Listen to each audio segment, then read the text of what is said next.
Hoje é dia de mostrar as 10 crianças mais fabulosas da história do cinema, ou seja, as 10 melhores atuações infantis de todos os tempos.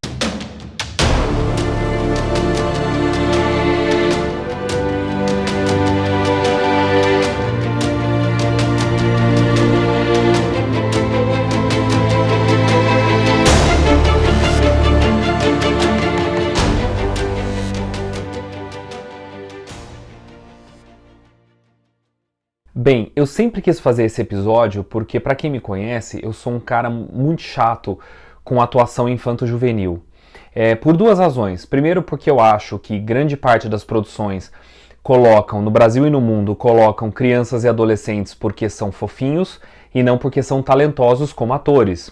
Em segundo lugar, porque outra parte é muito mal dirigida, ou seja, são aqueles diretores ou produtores de elenco que e roteiristas também, que colocam falas para crianças que não condizem com falas de criança. Daí eu coloco 90% pelo menos das atuações infanto-juvenis que para mim não me agradam, que soam artificiais, não parecem crianças e adolescentes reais, especialmente crianças. Então eu fiz uma lista do que eu considero as 10 atuações infantis mais magníficas da história do cinema. Vamos lá? Em 10º lugar está o Hale Joel Osment, que viveu Cole Sear no filme O Sexto Sentido. É claro que ele tinha que estar nessa lista, porque uma criança fazer o que ele fez naquele filme não é brincadeira. Ele estava protagonizando um suspense com o Bruce Willis. Aliás, tanto o filme quanto o diretor, o Shyamalan, se tornaram mais ainda famosos. Na verdade, o Shyamalan ficou muito famoso com esse filme, em grande parte pela verdade, pelo medo que o garotinho passava com a sua atuação. Em 9º lugar está o lindíssimo Salvatore Castio, que viveu o Totó no filme Cinema Paradiso.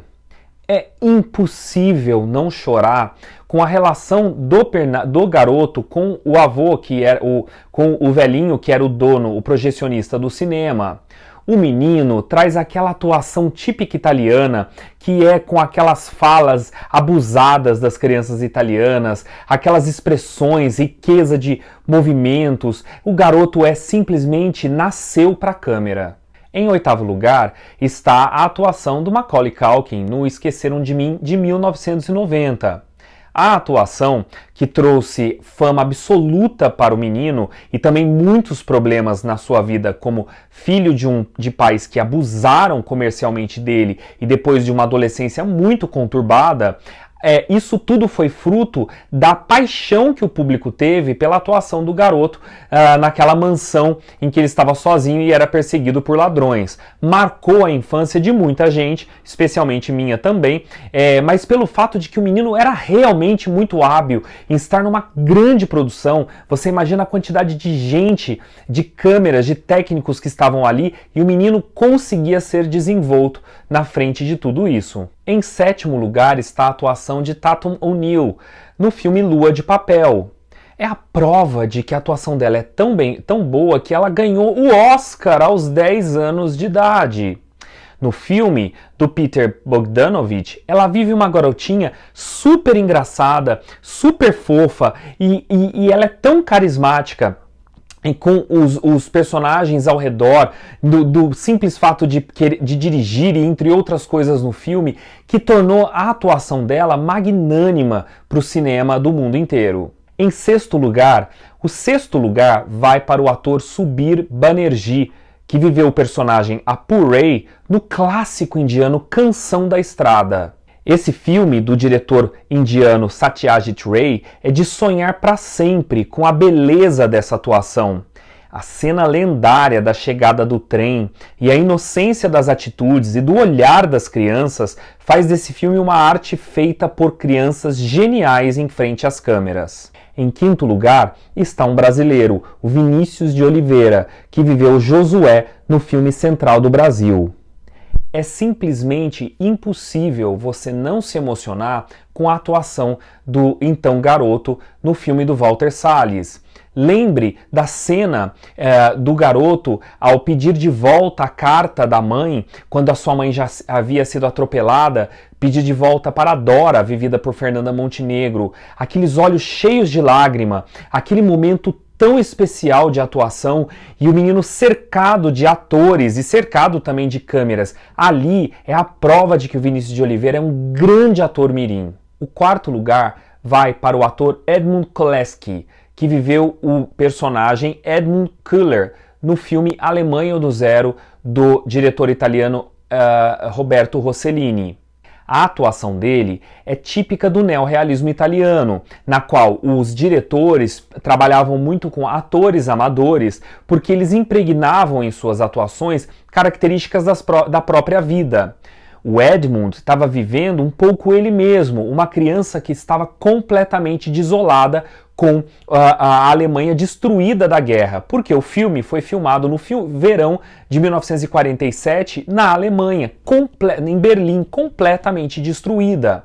Porque o filme conta a história dessa geração que tinha que fazer de tudo, inclusive se prostituir, para sobreviver na Alemanha do pós-guerra.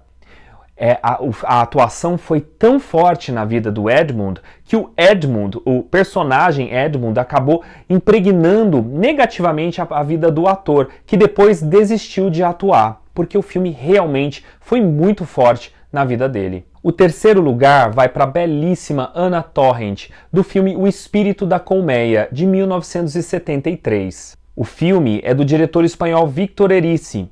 Ambientado nos anos 40, é sobre uma garota traumatizada após ver o filme Frankenstein, de 1931.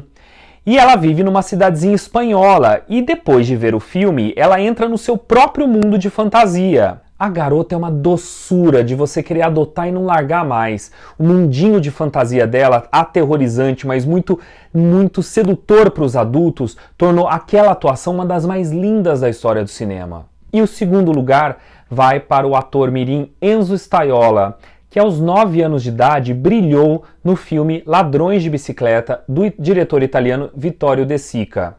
O filme traz também um pouco do que eu já falei das outras crianças mirins italianas, aqueles diálogos super espontâneos, abusados dessas crianças, mas aqui existe o contexto do pós-guerra. Então é uma criança sofrida junto com o seu pai também nesse pós-guerra da Itália destruída depois do conflito e que esses pais faziam de tudo, inclusive roubar, para poder sustentar os próprios filhos. E essa criança lhe tirou lágrimas do mundo inteiro, pela verdade, pelo realismo, ou melhor, neorrealismo da atuação na obra do De Sica.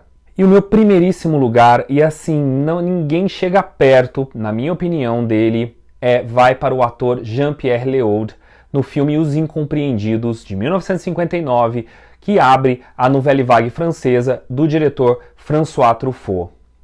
O filme é um filme minimalista, conta a história de um garoto desajustado na família e na escola. Você acompanha a história o tempo inteiro ao lado do Antoine, que é o personagem do Jean-Pierre. A atuação dele foi tão marcante que o Truffaut acabou fazendo outros filmes menores, mas também importantes, depois com o próprio Jean-Pierre. O próprio Bernardo Bertolucci trouxe também o Jean-Pierre para uma de suas obras, O Último Tango em Paris. Mas o magnífico do Jean-Pierre Léaud no filme Os Incompreendidos é a beleza da verdade que se tem naquela atuação. Eu vou citar 2 exemplos. A maneira como ele reage quando vê a mãe na rua beijando outro homem é típico de uma criança levada. Em vez de frases magnânimas e artificiais que seria mais comum na boca de adultos mentirosos e falsos, a criança simplesmente fica tranquila porque não vai apanhar aquela noite, porque a mãe não vai revelar para o pai que ele matou a escola, afinal ela estava beijando outro homem. Atuações muito naturalistas, não só dele, mas das outras crianças mais próximas daquele núcleo dramático. Além disso, o garoto é de uma beleza, da simplicidade de arrumar uma mesa, de ler Balzac com um charuto na boca, tudo isso, as expressões e não melodramáticas, porque não é isso no cinema francês, contidas típicas também de uma criança que está o tempo inteiro com medo de levar a pior, como ele leva, e com um final muito, muito triste e feliz ao mesmo tempo. Olha aquele olhar final do Jean-Pierre olhando para a câmera quando ele está encontro ao mar. Que coisa belíssima. Os Incompreendidos consagrou a melhor atuação infantil de todos os tempos da história do cinema.